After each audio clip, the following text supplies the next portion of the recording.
اعوذ باللہ من الشیطان الرجیم بسم اللہ الرحمن الرحیم۔ السلام علیکم دوستو۔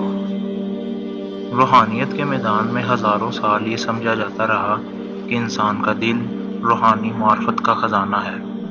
دل کا مراقبہ یعنی میڈیٹیشن کر کے اس روحانی خزانے کو حاصل کیا جا سکتا ہے۔ یہ نظریہ اتنا پھیلا کہ تمام روحانی اسکول آف تھاٹ نے اس کو اختیار کر لیا، مگر موجودہ زمانے میں انسانی جسم پر جو تحقیقات ہوئی ہیں ان سے یقینی طور پر ثابت ہو جاتا ہے کہ دل کسی بھی قسم کے معرف کا خزانہ نہیں، وہ صرف گردش خون کا ذریعہ ہے۔ فکر اور جذبات دونوں کا مرکز یکساں طور پر انسان کا ذہن ہے۔ ان اہل علم کے درمیان اس معاملے پر کوئی اختلاف نہیں۔ اس تحقیق کے بعد ضروری ہو گیا ہے کہ اب پورے معاملے پر نظر ثانی کی جائے اور پھر قلب پر مبنی روحانیت یعنی ہارٹ بیسڈ اسپرچویلٹی کے نظریے کو مکمل طور پر ترک کر دیا جائے اور اس کی بجائے ذہن پر مبنی روحانیت یعنی مائنڈ بیسڈ اسپرچویلٹی کے نظریے کو اختیار کر لیا جائے۔ قدیم زمانے میں مذہب کو ایک مقدس چیز سمجھا جاتا تھا۔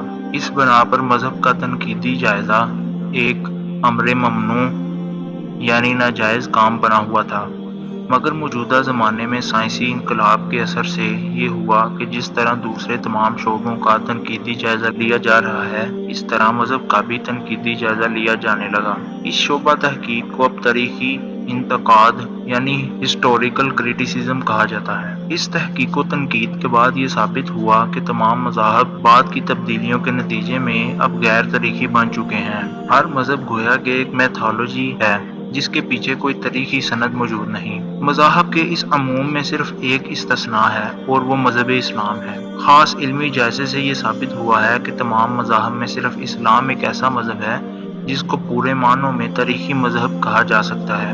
ایسی حالت میں علم کا تقاضا ہے کہ دوسرے مذاہب کو قابل احترام اثاثہ سمجھتے ہوئے مان لیا جائے کہ علمی طور پر صرف اسلام قابل اعتبار مذہب ہے۔ الہامی سچائی کو جاننے کے لیے اسلام واحد ذریعے کی حیثیت رکھتا ہے۔ قرآن مجید فرقان حمید ایک مکمل اور رہتی دنیا تک کے لیے ضابطہ حیات ہے۔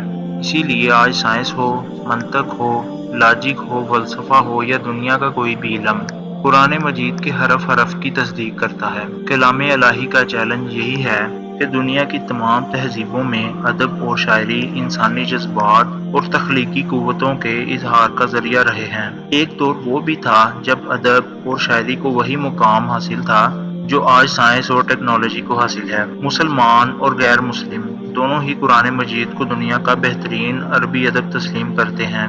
قرآن ان الفاظ میں انسانوں کو چیلنج پیش کرتا ہے، اور اگر تم اس قرآن کے متعلق شک میں ہو جو ہم نے اپنے بندے پر نازل کیا تو تم اس جیسی ایک صورت لے آؤ، اللہ کے سوا اپنے مددگاروں کو بھی بلا لو اگر تم سچے ہو۔